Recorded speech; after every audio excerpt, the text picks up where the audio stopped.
Drugs in Surat city અભિયાન હેઠળ જંગી ઓપરેશનમાં મુંબઈનો જાફર ખાન ઉર્ફે જાફર મોબાઈલવાળો એર ઇન્ડિયા એક્સપ્રેસ ફ્લાઇટ દ્વારા બેંકોકથી સુરત પહોંચતા જ ઝડપી પાડ્યો હતો।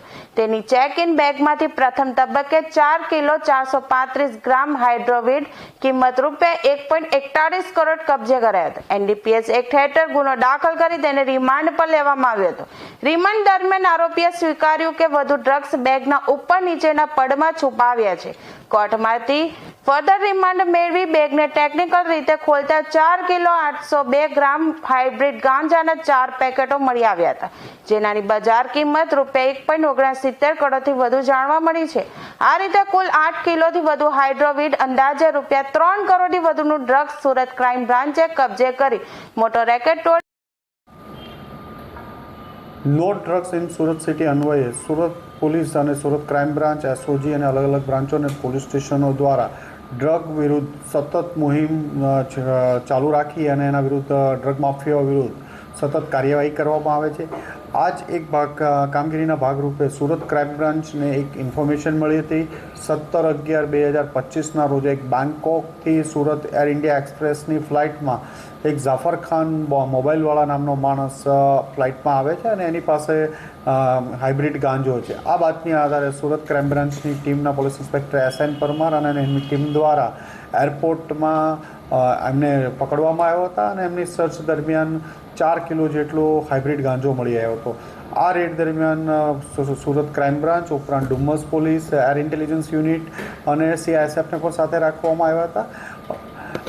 એમની પાસેથી અંદાજે 1 કરોડ 41 લાખ જેટલો મુદ્દામાલ કબજે લેવામાં આવ્યો હતો। આ મુદ્દામાલ એને કોઈને આપવાનો હતો, એને એરપોર્ટથી બહાર નીકળ્યા પછી કોને આપવાનો છે એ બાબતે એમને જાણ કરવામાં ફોન ઉપર આવવાની હતી।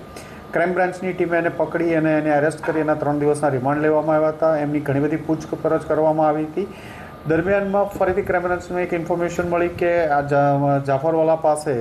જાફર ખાન પાસે વધુ મુદ્દામાલ છે, જે બાતમી આધારે ફર્ધર એના રિમાન્ડ લેવામાં આવ્યા હતા અને એની પાસેનું જે લગેજ હતું બેગ, જેમાં ઉપર 8 પેકેટ જે 4 kg મળ્યા હતા, એ બેગ જ એને કન્ફેસ કર્યું કે બેગની અંદર કન્સીલ કરીને છુપાવીને વધુ હજી મુદ્દામાલ બીજો છે, જેથી પંચો અને સરકારી પંચો વિડીયોગ્રાફી અને બધાની સાથે રાખી અને ફરીથી એકવાર બેગની સર્ચ કરવામાં આવી હતી।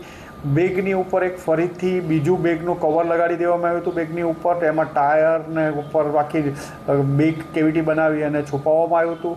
એમના ઉપર એમણે કાર્બન પેપર મૂક્યા હતા, જેથી જે બેગેજ સ્કેનરમાં આ ડ્રગ્સ છે એ સ્કેન ન થાય અને આરામથી પાસ થઈ શકે, એટલે એ પણ એને છુપાવીને કબજે કરવામાં આવ્યું છે।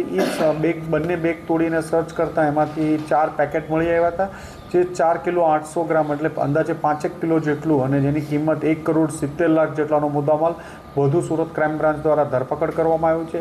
ફોઇલ પેપર, બેગ વધુ કબજે, જે કાર્બન પેપરની કબજે કરવામાં આવ્યા છે અને હજુ આમાં તપાસ ચાલુ છે। દરમિયાન ઘણી બધી પોલીસને ઇન્ફોર્મેશન આ કેસ બાબતે આગળ મળી છે, પણ હાલમાં કાર્યવાહી આ બાબતે ચાલુ છે અને આ ઇન્વેસ્ટિગેશનમાં ટોટલ 3 કરોડથી વધુનો મુદ્દામાલ કબજે કરવામાં આવ્યો છે।